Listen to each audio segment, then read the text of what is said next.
El Consejo Interesies Galáctico tenía una peculiar tradición que confundía a los recién llegados y divertía a los veteranos. En cada sala de guerra, en cada acorazado, embajada y cuartel general militar que abarca 17 galaxias, siempre había un asiento vacío en la mesa. No se trataba de cualquier asiento, sino del más ornamentado, a menudo situado justo enfrente de quien presidía la reunión. Es para los humanos, explicaban con una mezcla de reverencia e incomodidad. Entonces cambiaron rápidamente de tema. Esta práctica comenzó hace aproximadamente 73 ciclos estándar. Antes de eso, los humanos ni siquiera eran una nota al pie en los asuntos galácticos.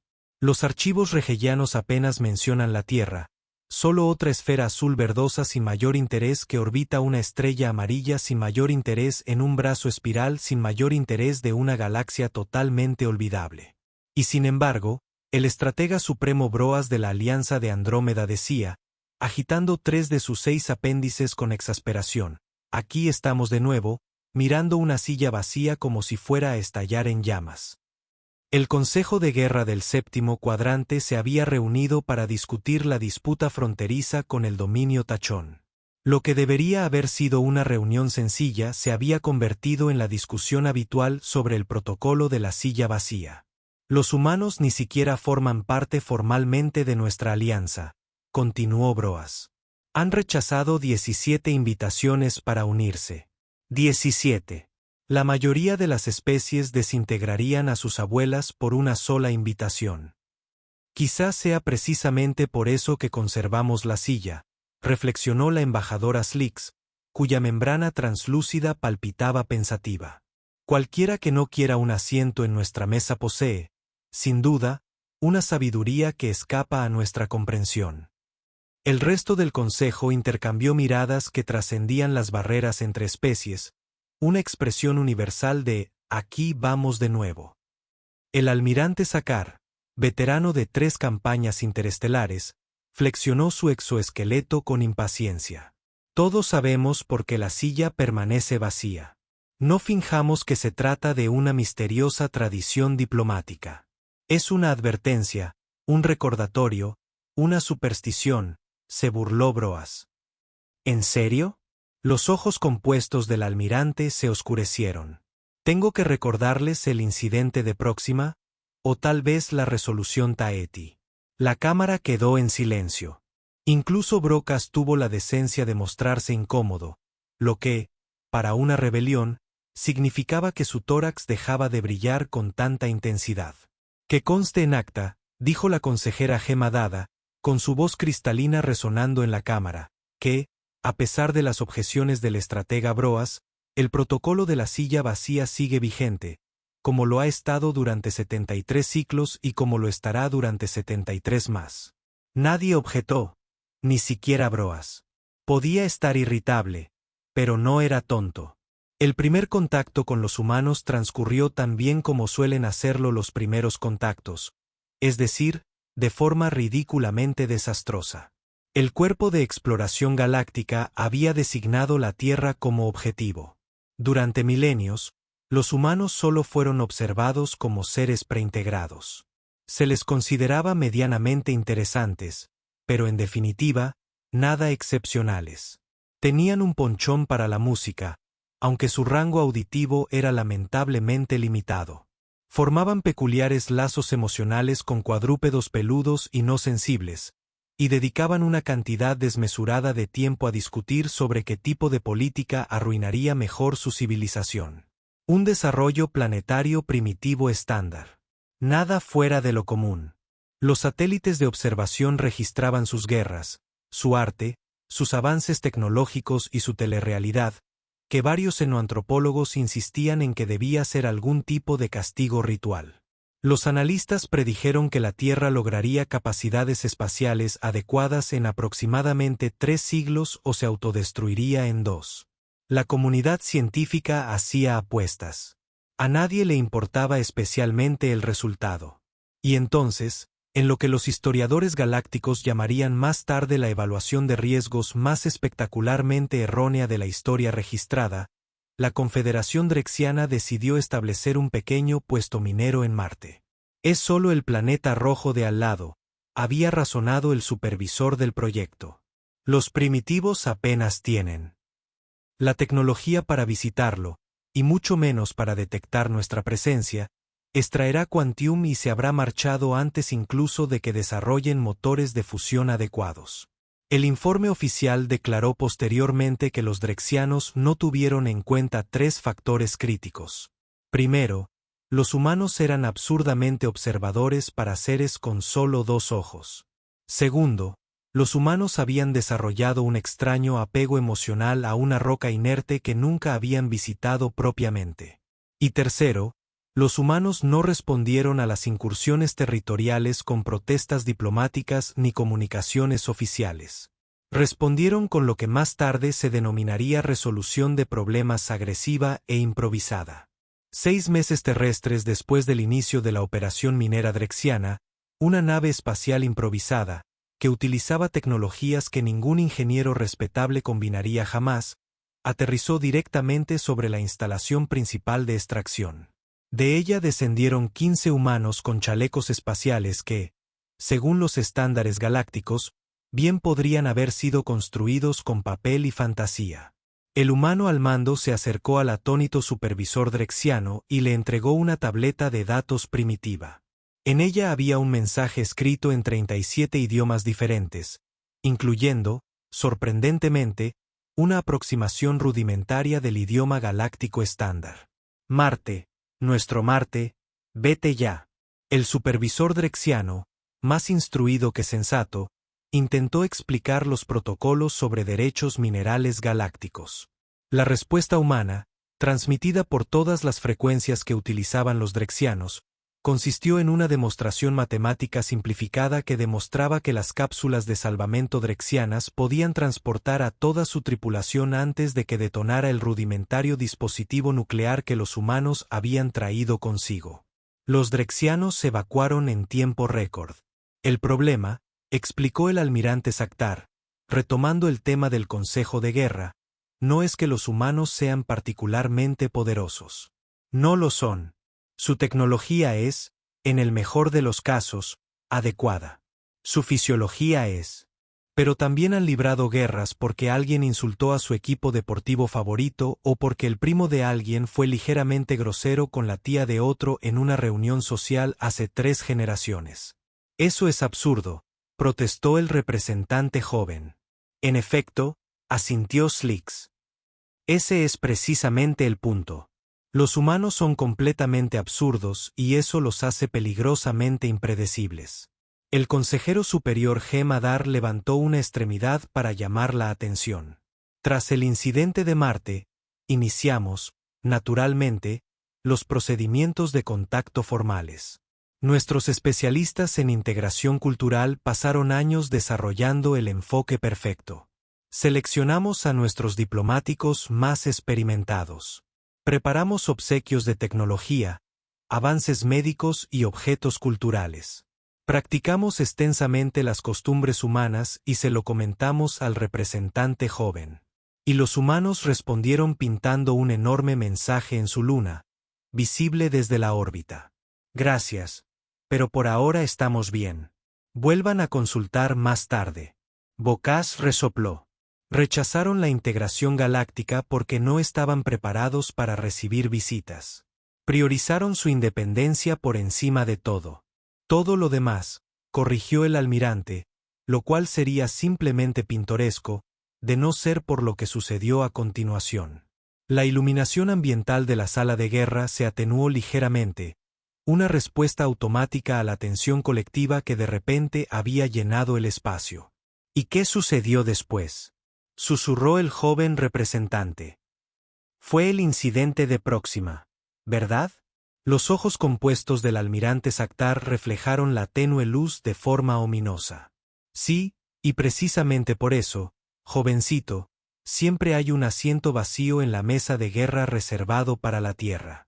Incluso ahora, 28 ciclos después, esas 3 palabras podían silenciar una sala más rápido que una descarga de energía vorpal. Los veteranos del conflicto sufrían tics nerviosos al oír su nombre. Los militares de toda la galaxia dedicaron semestres enteros a estudiarlo, no para obtener información táctica, sino como una advertencia sobre lo que sucede cuando se ignoran las señales de alerta de una especie particularmente peligrosa. Tú no estabas allí, dijo el almirante Saktar con una voz inusualmente suave. Ninguno de vosotros, jovencito, estaba allí. Los archivos oficiales solo contienen la versión censurada. El joven representante se inclinaron hacia adelante, parpadeando sus 4 ojos en secuencia, una señal de intensa curiosidad entre los Proxegi. Pero sin duda los hechos están bien establecidos. La hegemonía intentó establecer un puesto de avanzada en el sistema Próxima Centauri sin la debida notificación. Y hechos. Las mandíbulas del almirante chasquearon rápidamente. Oh, existen hechos. Ciertamente, al igual que existen hechos sobre las supernovas, científicamente precisos, exhaustivamente documentados y completamente insuficientes para transmitir lo que se siente al presenciar una de cerca. La forma cristalina de la alta consejera Gema Dar centelleó, el equivalente en su especie a aclararse la garganta. Quizás sería instructivo para nuestros colegas más jóvenes escuchar un relato de primera mano, si el almirante está dispuesto. El exoesqueleto del almirante Saktar se movió incómodo. Muy bien, pero les advierto, esta no es una gloriosa historia de guerra. Esta es una historia de fantasmas. La hegemonía Exxon había observado el incidente de Marte con gran interés y lo que creían que era una visión superior. Los drexianos eran tontos. Su consejo de guerra concluyeron. Intentaron una ocupación con fuerzas insuficientes y sin la preparación estratégica adecuada. Los hexanos se enorgullecían de no repetir jamás los errores ajenos. En su lugar, cometían errores completamente nuevos y mucho más espectaculares. Sus analistas habían determinado que los humanos eran ferozmente territoriales con respecto a su sistema solar, pero no habían mostrado un interés particular en las estrellas cercanas. Próxima Centauri se encontraba a tan solo 4,2 años luz de la Tierra, prácticamente un vecino según los estándares galácticos, pero aún lo suficientemente lejos como para que los humanos no hubieran hecho ninguna reclamación tangible sobre ella. Los hexanos planearon meticulosamente. Reunieron una flota de 137 naves, en su mayoría automatizadas y con mínimos requisitos de tripulación. Diseñaron su base para que fuera autosuficiente y prácticamente indetectable. Incluso establecieron un perímetro defensivo capaz de repeler fuerzas 10 veces más avanzadas que cualquier cosa que los humanos pudieran desplegar teóricamente. Lo más importante es que mantuvieron toda la operación clasificada al más alto nivel. Ni siquiera sus aliados en el Consejo Galáctico fueron informados. La operación transcurrió a la perfección durante casi un año terrestre. El almirante Sicard continuó. Yo era simplemente un subcomandante entonces, asignado a una patrulla rutinaria a lo largo de las fronteras de espacio exónico. No recibimos comunicaciones inusuales, ni señales de socorro, nada que indicara que algo faltaba. Entonces, ¿por qué los enviaron a Próxima?, preguntó el representante subalterno. Porque los hexanos dejaron de comunicarse por completo, respondió Saktar. Un ciclo, actualizaciones estándar. Al siguiente, silencio absoluto. Ninguna respuesta a las consultas directas, ningún informe de estado automatizado, nada. Los ojos compuestos del almirante se oscurecieron al recordarlo. Mi escuadrón era la fuerza militar no hexana más cercana, así que nos pidieron que investigáramos. Una visita de cortesía, dijeron. Probablemente solo una falla en las comunicaciones, dijeron. ¿Qué? Lo que el escuadrón del almirante Sictar encontró en Próxima Centauri desafiaba toda explicación sencilla. La flota hexana seguía allí. Las 137 naves en sus posiciones asignadas. Los escaneos externos no mostraron daños estructurales. Los sistemas de soporte vital parecían funcionar. Las firmas de energía eran normales, pero nadie respondía a las llamadas. Se enviaron equipos de abordaje a la nave de mando.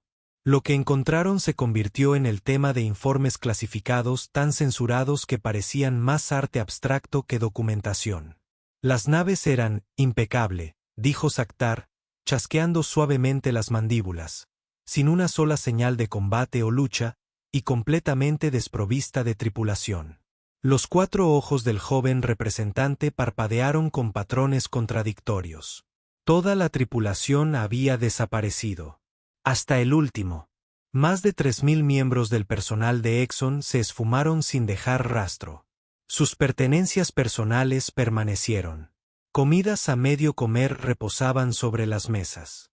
Los sistemas de entretenimiento seguían reproduciendo su programación, pero los propios hexanos habían desaparecido.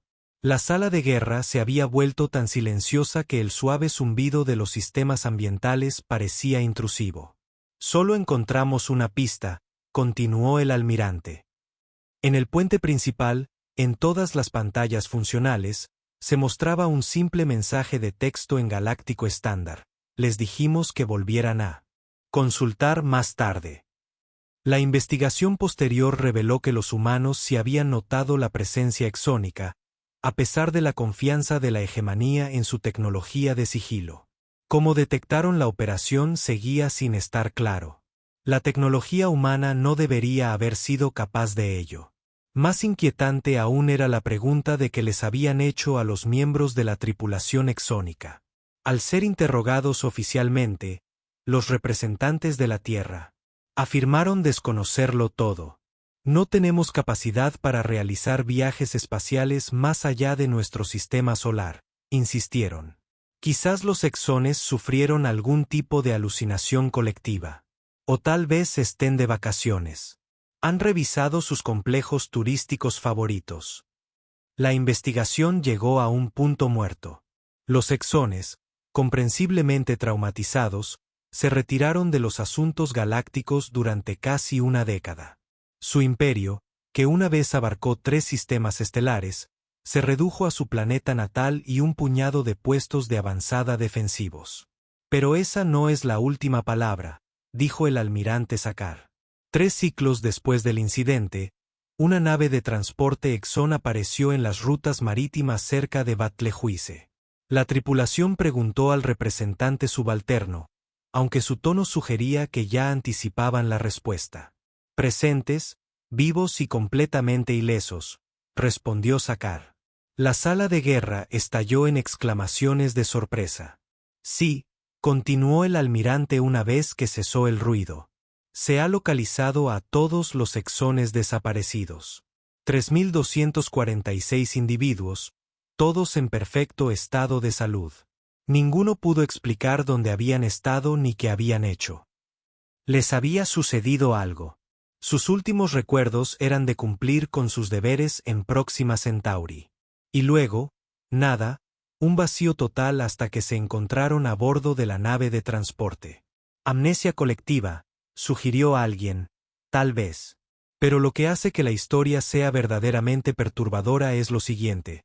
Los registros de navegación de la nave mostraban que había visitado todas las colonias, bases militares y puestos de avanzada importantes de Exxon, presumiblemente dejando a la tripulación cerca de sus hogares o familias antes de entrar en la ruta marítima donde fue descubierta. El viaje completo habría durado al menos 2 ciclos. Pero los hexanos solo estuvieron desaparecidos durante 3 ciclos en total, señaló el representante subalterno. Precisamente, las matemáticas son problemáticas. Y hay un detalle más, añadió el alto consejero G. Madar. La nave de transporte en sí no era de diseño Exxon. De hecho, no coincidía con ninguna configuración conocida en los registros galácticos. El análisis de su sistema de propulsión sugería capacidades teóricas muy superiores a la tecnología actual, y sin embargo, su construcción era notablemente primitiva en otros aspectos, casi como si hubiera sido ensamblada con piezas de repuesto. La nave se autodestruyó poco después. Tras la evacuación de los hexanos, concluyó el almirante Sar. El único vestigio que sobrevivió fue una pequeña placa colocada en el pasillo principal. Decía, cortesía de la Tierra. No se requiere recibo. Eso, dijo Bass, rompiendo el pesado silencio que reinaba en la sala de guerra. Por eso mantenemos el protocolo de la silla vacía. No porque los humanos sean poderosos, ni porque sean tecnológicamente superiores, sino porque son totalmente impredecibles y parecen operar según leyes de la física que el resto de nosotros aún no hemos descubierto. ¿Pero qué hicieron en realidad?, insistió el representante más joven. ¿A dónde llevaron a los hexanos? ¿Cómo los devolvieron? No tiene sentido. Bienvenidos a la diplomacia humana, respondió el embajador Slix con sequedad. No está hecha para tener sentido. Está hecha para causar impresión. La figura cristalina de la alta consejera Yemadar captó la luz al girarse hacia la silla vacía de la mesa. Tras el incidente de Próxima, el Consejo Galáctico adoptó formalmente el protocolo de la silla vacía. Cada consejo de guerra, cada sesión de planificación estratégica, cada operación militar debe incluir un asiento reservado para la Tierra, a pesar de que jamás han aceptado una invitación para unirse a nosotros. Por cortesía, preguntó el representante joven. Como recordatorio, corrigió el alto consejero. Un recordatorio de que olvidar que los humanos existen tiene consecuencias. Las mandíbulas del almirante Sakar chasquearon, quizá con cierta diversión. La silla vacía no es para los humanos, joven. Es para nosotros. Así que nunca cometemos el error de planear una guerra sin considerar qué podría suceder si los humanos se interesan en ella.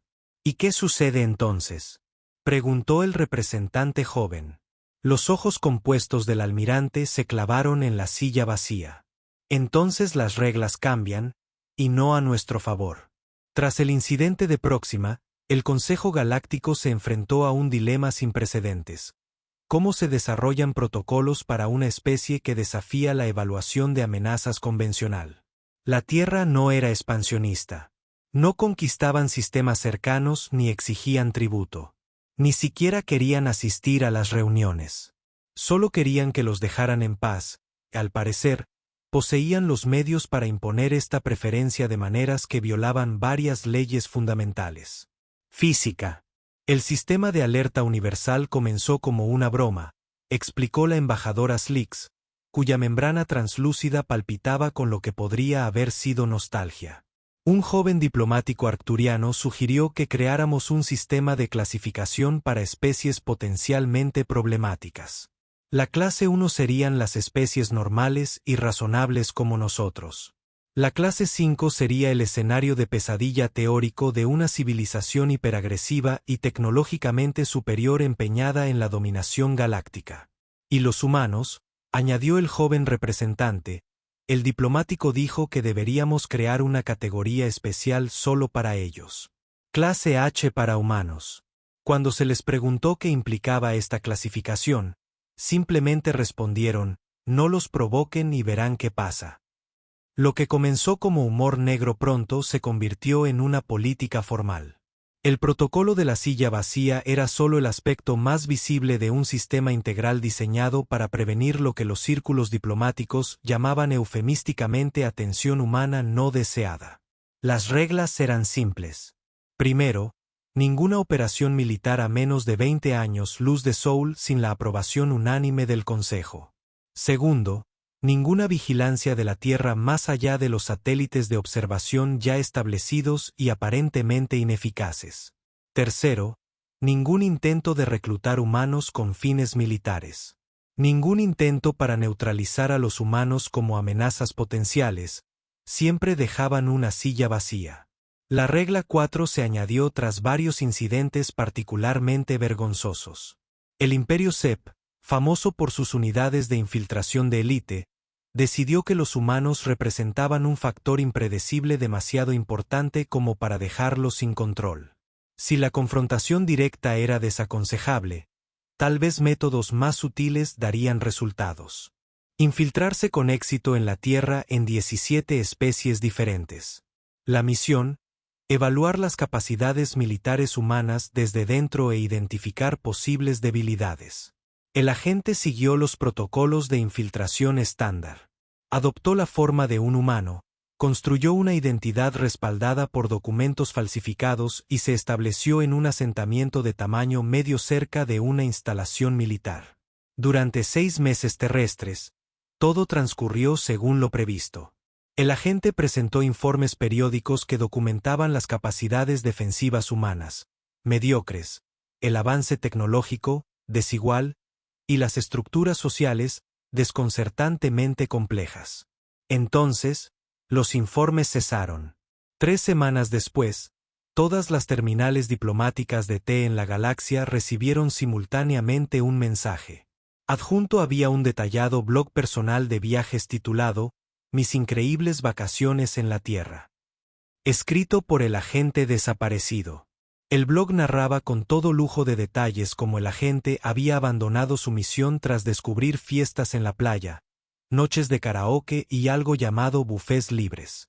La última entrada anunciaba la intención del agente de abrir un restaurante fusión, combinando la cocina CEP con algo llamado Tezmech.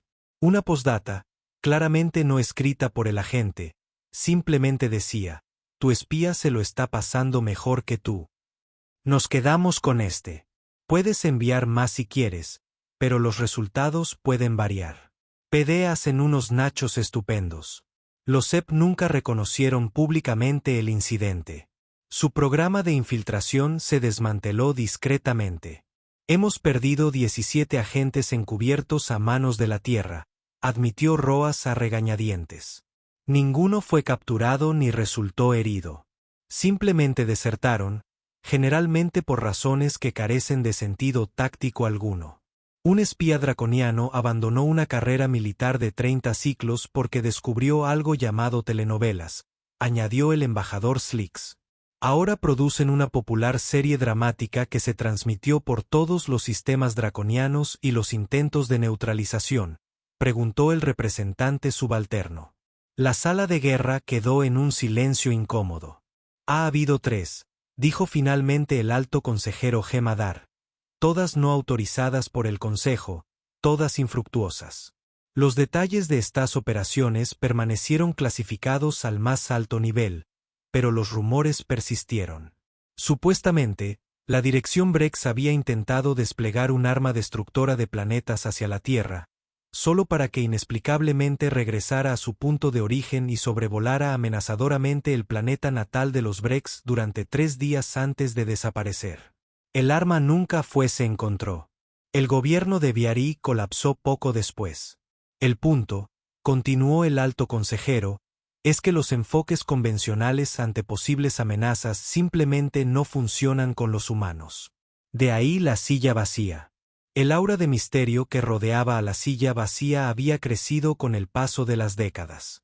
Algunas especies jóvenes de la comunidad galáctica creían que era puramente simbólica, una tradición pintoresca sin propósito práctico. Otras la trataban con reverencia religiosa, creyendo que el mero acto de excluir a un representante de la Tierra invocaba de algún modo poderes protectores. La verdad, como siempre, era más pragmática. La silla no es mágica, explicó el almirante Sakar. Es una herramienta psicológica para nosotros, no para ellos. Nos obliga a reconocer verbalmente al comienzo de cada discusión estratégica que los humanos existen y deben ser tenidos en cuenta en nuestros cálculos. Pero ¿por qué les importarían a los humanos los conflictos que no les conciernen?, preguntó el representante más joven. La disputa fronteriza del dominio tachón no tiene nada que ver con la Tierra. Dicho esto, embajador Slix, ese es precisamente el tipo de pensamiento que condujo al incidente de Próxima. Creíamos que a los humanos solo les importaba su sistema solar. Estábamos equivocados. La inquietante realidad, añadió el alto consejero Yemadar, es que desconocemos las preocupaciones de los humanos. Sus patrones de injerencia no siguen una progresión lógica. Han ignorado disputas en sistemas vecinos mientras intervenían en conflictos a cientos de años luz de distancia por razones que solo ellos entendían. Estuvo ese asunto en el sector Cygnus, reflexionó Broas, pasaron por alto 17 conflictos en curso para intervenir en una escaramuza menor por una luna inhabitable. Porque, dijo el almirante, La Luna era el hogar de una especie primitiva no sensible que se parecía a los pingüinos de la Tierra.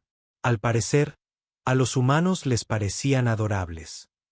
El joven representante parpadeó desconcertado. Alteraron el resultado de un conflicto interestelar por estética. Bienvenidos a la política galáctica, suspiró el embajador Slix, donde la especie más impredecible tiene un asiento en la mesa precisamente para mantenerse alejada de ella. Y así, concluyó el alto consejero Yemadar, mantenemos el protocolo de la silla vacía. No por miedo, sino por prudencia, porque en una galaxia llena de amenazas predecibles, la impredecible es la más peligrosa de todas. El representante más joven observó la silla vacía con una renovada apreciación. Lo que había parecido una extraña tradición se revelaba ahora como la estrategia disuasoria más peculiar de la galaxia.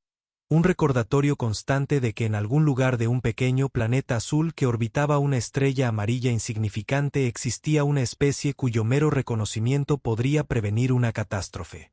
Así que la doctrina es, esencialmente, no olvidar que los humanos existen, o atenerse a las consecuencias. Resumieron más o menos, coincidió el almirante Siktar, aunque siempre he preferido la formulación de Enviana. Ignorar la Tierra es un riesgo. Interactuar con la Tierra es una confusión. Pero no podemos ignorarlos para siempre, argumentó Broastorax, palpitando de frustración. La galaxia se hace más pequeña en cada ciclo. Las rutas comerciales se expanden, los territorios se superponen.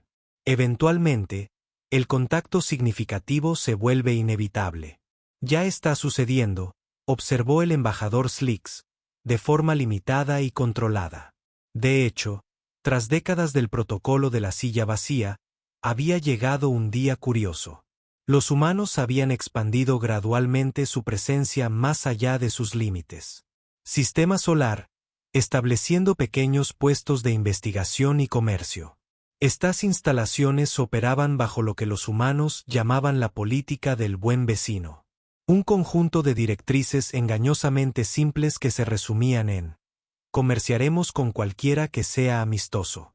Y definimos amistoso como aquel que no intenta conquistarnos, estudiarnos ni evangelizarnos.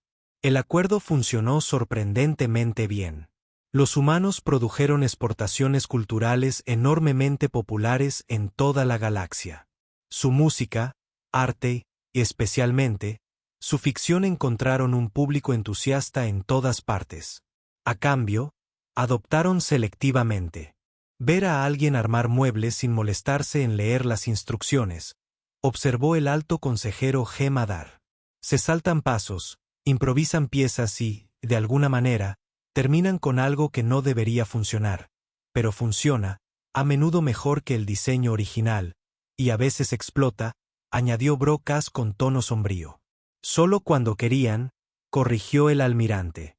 La resolución de Tao Seti, el tercer incidente importante que involucró a humanos, subrayó este punto a la perfección.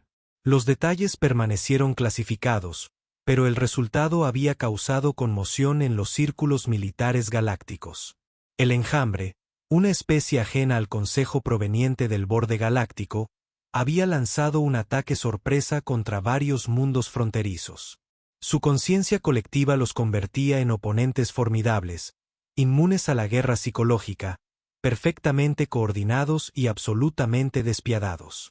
La fuerza de respuesta del Consejo se vio superada en maniobras y rodeada. La derrota parecía inevitable. Entonces, inesperadamente, 3 naves comerciales humanas aparecieron en el límite de la zona de batalla. Lo que sucedió a continuación desafió el análisis militar convencional. Las naves humanas, transportes civiles desarmados sin nada que hacer en una zona de guerra, transmitieron una señal directamente a la mente colectiva del enjambre. En cuestión de minutos, toda la flota del enjambre comenzó a comportarse de forma errática. Las naves rompieron la formación. Algunas se atacaron entre sí, otras simplemente apagaron sus motores. Las fuerzas del Consejo, aprovechando la oportunidad, neutralizaron rápidamente las desorganizadas naves del enjambre. La victoria se logró con mínimas bajas. Al ser interrogados posteriormente, los comerciantes humanos se encogieron de hombros y explicaron que simplemente habían compartido su paquete de entretenimiento con el enjambre, específicamente algo llamados telerrealidad y redes sociales.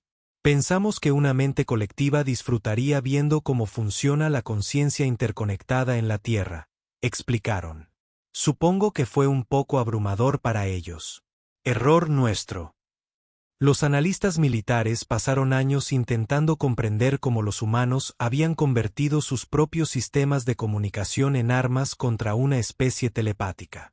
La teoría predominante sostenía que el caos, la contradicción y la irracionalidad de la interacción social humana habían sobrecargado temporalmente la conciencia colectiva del enjambre, provocándole a una mente colectiva el equivalente a una migraña. Los humanos se negaron a dar más detalles, alegando que solo había sido un golpe de suerte y prometiendo no entrometerse en asuntos militares en el futuro. Nadie les creyó, por supuesto, pero tampoco nadie los cuestionó. La ironía, reflexionó el embajador Slicks, retomando el tema del Consejo de Guerra, es que los humanos se han convertido en una fuerza estabilizadora en la política galáctica precisamente por ser inestables. Su imprevisibilidad ha hecho que los conflictos predecibles sean demasiado arriesgados. El asiento vacío ya no es solo simbólico, coincidió el alto consejero G. Madar. Se ha convertido en piedra angular de la paz galáctica, un recordatorio constante de que una escalada más allá de ciertos límites podría atraer atención no deseada. Como dejar la luz del porche encendida para disuadir a los intrusos, comentó el representante subalterno, que había estado estudiando modismos humanos. Más bien como advertir a los invitados que no abran la misteriosa puerta del sótano, corrigió el almirante Saktar. Los humanos no nos están vigilando. Simplemente están ahí siendo humanos. Es suficiente. El tórax de Bocaz se oscureció ligeramente, una señal de acuerdo a regañadientes. Sigo diciendo que es indigno. Las civilizaciones más poderosas de 17 galaxias andan de puntillas alrededor de una especie que ni siquiera ha unificado su propio planeta. Quizá esa sea su mayor fortaleza, sugirió el alto consejero. No piensan como una entidad unificada. Discuten, compiten, se contradicen y, sin embargo, de alguna manera funcionan a pesar de sus diferencias o quizá gracias a ellas. La mayoría de las especies alcanzan la capacidad de viajar por el espacio tras unificar su gobierno planetario, señaló el embajador Slicks. Los humanos la consiguieron mediante la competencia entre facciones rivales. Donde nosotros vemos desperdicio donde nosotros vemos ineficiencia, ellos ven innovación y resiliencia. Y donde nosotros vemos una estrategia militar lógica, añadió el almirante, ellos ven. Bueno, francamente, no estoy seguro de que ven, pero rara vez se parece a nuestras proyecciones. Cuando el Consejo de Guerra finalmente centró su atención en la disputa fronteriza con el dominio tachón, la silla vacía permaneció, un participante silencioso en sus deliberaciones. Ningún humano se sentaría en ella hoy, ni probablemente en un futuro próximo. La Tierra continuaba su peculiar y selectiva relación con la sociedad galáctica, intercambiando bienes y cultura mientras se negaba rotundamente a adoptar estructuras de alianza formales. Sin embargo, la presencia de la silla influía en cada cálculo estratégico, en cada evaluación de riesgos, en cada propuesta de acción militar. Las preguntas flotaban en el aire. ¿Atraería este conflicto la atención humana? ¿Les importaría? Si les importara, ¿qué respuesta impredecible podrían idear? Mejor reducir la tensión, mejor llegar a un acuerdo, mejor encontrar soluciones diplomáticas. El mayor truco que los humanos jamás hayan urdido, le había comentado una vez el almirante Saktar a un colega, fue convencer a la galaxia de que no intentaban influir en nosotros, mientras se convertían en la mayor influencia sobre nuestro ejército. La toma de decisiones. La silla vacía permanecía vacía ciclo tras ciclo. Y de alguna manera, contra todo pronóstico histórico, las grandes potencias galácticas se vieron inmersas en la paz más prolongada de la historia registrada. no mediante tratados, alianzas o gobiernos unificados, sino a través del elemento disuasorio más poderoso de la galaxia. La posibilidad de que, en algún lugar, los humanos estuvieran observando y pensando sus desconcertantes e impredecibles ideas. El representante más joven finalmente comprendió la verdad tras la doctrina de la silla vacía. No se trataba en absoluto de los humanos. Se trataba de lo que los humanos representaban, la humilde constatación de que el universo contenía variables que desafiaban toda clasificación, entidades que no seguían las reglas esperadas y poderes que operaban según su propia lógica indescifrable. En una galaxia que se enorgullecía de comprender las leyes fundamentales de la realidad, los humanos eran el recordatorio constante de que la comprensión tenía límites. Y ese recordatorio, encarnado en una silla vacía en cada mesa de guerra, podría ser el mayor regalo que le habían dado a la comunidad galáctica. Incluso si lo habían dado por completo por accidente.